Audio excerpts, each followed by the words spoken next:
चलो जी करें शुरू। हाँ। चलो 1 मिनट, एक मैसेज आया, प्लीज एक मैसेज पढ़ लूं। Your EMI interest increase up to 1%. Now you have to pay 1200 more on your recent EMI. भाई विष्णु ये क्या सीन है? ऐसे कैसे कोई भी बैंक EMI पर अपना इंटरेस्ट रेट बढ़ा सकता है? अबे यार वो आरबीआई का नया रेपो रेट इंक्रीज हो गया ना, ये सब उसी का चक्कर है। तो मतलब तो ये फिर सबके साथ हो रहा होगा? ये मेरे साथ भी हो रहा है भाई। तेरा भी EMI बढ़ा है? मेरा भी EMI बढ़ा है भाई इसका मतलब तो लोगों से बात करनी चाहिए इस बारे में। तो कीजिए फिर। तो चलिए फिर करते हैं शुरू। बढ़ती महंगाई, बिजली का संकट, पानी का संकट, कोरोना का संकट, पेट्रोल डीजल के बढ़ते दाम और अब ये EMI का बढ़ना। अब home loan, car loan, personal loan, इन सब की EMI भी बढ़ेगी। भाई इन सब ने मिलकर एक दिन आम आदमी की ना जान ले लेनी। अब ऐसे में आम आदमी कमाए क्या और खाए क्या? वैसे क्या आपकी भी EMI बढ़ी है? अच्छा नहीं, अभी नहीं बढ़ी, पर आगे बढ़ जाएगी। अब आप लोग ये मत बोलना कि भाई शुभ शुभ बोल ले, क्योंकि शुभ बोलने के लिए देश में कुछ शुभ होना भी तो चाहिए। अब ऐसे में जब इतनी महंगाई बढ़ रही है तब आरबीआई ने अपने रेपो रेट बढ़ा दिए हैं। 1 मिनट, मैं इतनी देर से रेपो रेट कर रहा हूं, पर आपको पता भी है कि ये रेपो रेट होता क्या है? कुछ लोगों को पता होगा, पर मेरे जैसे बहुत से लोग ऐसे होंगे जिन्हें कुछ नहीं पता होगा। कोई बात नहीं, हम बताते हैं। देखिए, वैसे तो आरबीआई के बहुत से काम होते हैं, पर इसमें एक काम होता है पॉलिसी रेट्स पर फैसला करना। पॉलिसी रेट्स ये वो रेट्स होते हैं जिसके तहत रिजर्व बैंक और दूसरे बैंकों के बीच लेन देन चलता है। तो मान लीजिए आपने एक बैंक खोला है और बैंक को चलाने के लिए आपको पैसे की जरूरत है और आपने आरबीआई से लोन पर पैसा लिया है। अब उस पैसे पर आरबीआई जितना इंटरेस्ट यानी कि ब्याज लगाता है उसे कहते हैं रेपो रेट।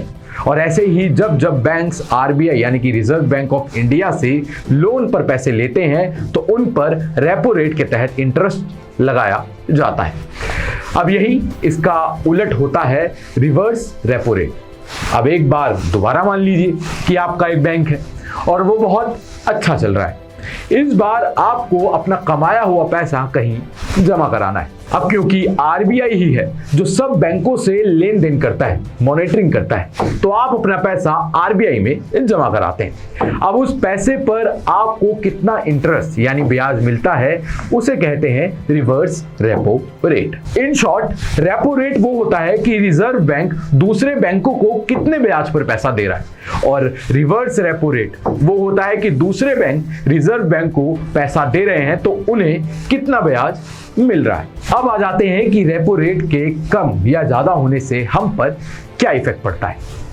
अब जैसे कि मैंने आपको बताया कि जब कोई बैंक रिजर्व बैंक से लोन लेता है तो उस पर जो इंटरेस्ट लगता है उसे रेपो रेट कहते हैं। अब हमारे लिए अच्छा तब है जब बैंकों को कम ब्याज पर लोन मिले, यानी रेपो रेट कम हो, क्योंकि अगर रेपो रेट कम होगा तो उसका मतलब है कि बैंक मालामाल है, उसके पास कैश ज्यादा है और फिर वो हमसे भी कम ब्याज लेगा और आम आदमी पर ज्यादा बोझ नहीं पड़ेगा। लोन सस्ते होंगे, अच्छी स्कीमें होंगी और जब लोन कम ब्याज पर मिलेगा तो लोन ज्यादा लोग लेंगे, घर बनवाएंगे, गाड़ी लेंगे और ऐसे पैसा मार्केट में धीरे धीरे घूमने लगेगा। और जब पैसा मार्केट में घूमेगा तो मार्केट में आएगी तेजी, और जिनके लोन पहले से चल रहे हैं उनके लिए खुशखबर ये हो जाएगी कि उनके लोन की किस्त कम हो जाएगी। पर अगर यही रेपो रेट बढ़ता है, कम नहीं होता है, तो क्या होगा? अब यहां मैंने आपको जो भी अभी बताया उसका सब उल्टा हो जाएगा। जब बैंकों को लोन पर ज्यादा रेपो रेट देना पड़ेगा यानी ज्यादा इंटरेस्ट ब्याज देना पड़ेगा, तो वो बैंक अपने ग्राहकों पर भी यानी सीधा हम पर इसका बोझ डाल देंगे और लोन महंगे ब्याज दरों पर मिलने लगेंगे, यानी कि वो इंटरेस्ट रेट लोन पर बढ़ा देंगे, जिसके चलते जो लोन है वो महंगे हो जाएंगे और जो लोन जिनके चल रहे हैं उनकी किस्तें भी महंगी हो जाएंगी। और अभी बिल्कुल ऐसा ही हुआ है। आरबीआई के गवर्नर शक्तिकांत दास ने रेपो रेट में बढ़ोतरी की घोषणा की है और रेपो रेट में 40 बेसिस पॉइंट यानी कि 0.40% बढ़ा दिया है और अब रेपो रेट बढ़कर 4% से 4.40% हो गया है और इससे आम तौर पर सभी लोन महंगे हो जाएंगे। अब ये रेपो रेट बढ़ाया क्यों है, इसके बारे में बात करें तो इसके पीछे मेन रीजन बढ़ती महंगाई को बताया जा रहा है। आरबीआई के मुताबिक महंगाई दर काफी आगे निकल चुकी है।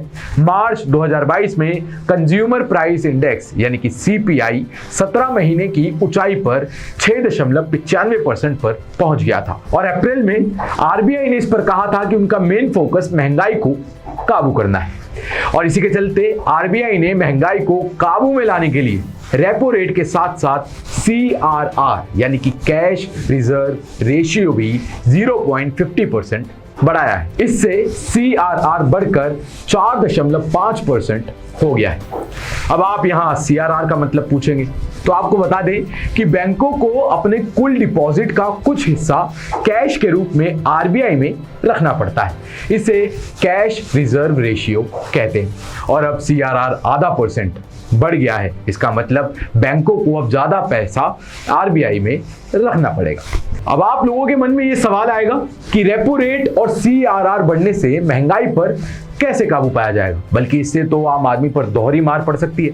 पर यहां हम आपको बता दें कि ऐसा बताया जा रहा है कि रेपो रेट और CRR बढ़ने से लिक्विडिटी में कमी आएगी और home loan, car loan, personal loan और सभी तरीके के लोन महंगे हो जाएंगे और लोन महंगे होने से घर, कार, कंज्यूमर अप्लायंसेस के साथ साथ कई चीजों में कमी आएगी और आरबीआई यही चाहता है क्योंकि मांग में कमी आने से महंगाई पर काबू पाने में मदद मिलेगी।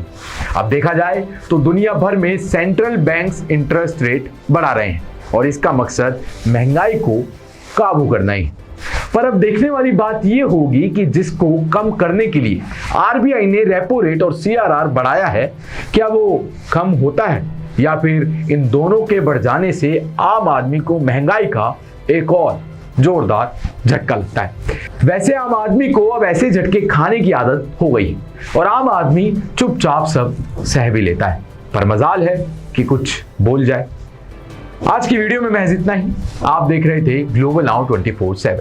वीडियो को लाइक करें, शेयर करें और चैनल को सब्सक्राइब करना ना भूलें और कमेंट सेक्शन में हमें जरूर बताएं कि आपको रेपो रेट के बारे में सारी जानकारी मिली या नहीं। मैं तुषार, धन्यवाद।